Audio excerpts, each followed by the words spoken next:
అవును. విపరీతంగా కనపడుతుంది. ఆ గుంట గలగరాకు తెచ్చుకుని మంచిగా కడిగేసి మెత్తగా ఆకులన్నీ మిక్సీ వేసి రసము తీసి చక్కగా గుడ్డలో పోసి వడకట్టి ఆ పిప్పి తీసేసి ఆ గుంట గలగరాకు యొక్క పసరే ఓకే. పొయ్యి మీద వేసేసి అందులో కొబ్బరి నూనె ఇది ఎంత తీసుకుంటామో అది అంత కొబ్బరి నూనె కూడా తీసుకుని ఈ రెండు వేసి దగ్గర సగం అయ్యే వరకు ఈ రెండింటిని కలిపి పొయ్యి మీద పెట్టి మరిగించాలి ఒక స్టీల్ పాత్రలో. ఓకే. 40-50% తగ్గే వరకు మరిగించాలి. అప్పుడు ఇందులో ఉండే నీరు శాతం పోయి సగం అవుతుంది అనమాట.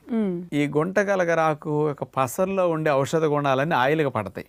అందుకని ఈ పసరు ఆయిల్ కలిసేసరికి ఫిల్టర్ అయింది కాబట్టి స్వచ్ఛంగా ఆయిల్గా మారుతుంది ఆకుపచ్చగా. ఓకే. ఈ ఆయిల్ని భృంగరాజు తైలం అంటారు. హిందీలో దీన్నే కేష్రాజ్ తైలం అంటారు. కేష్రాజ్ అంటే రోలర్ ఆఫ్ హెయిర్ అట. పేర్లోనే ఉంది కింగ్. ఓకే. అందుకని భృంగరాజు ఏదో మహారాజులకి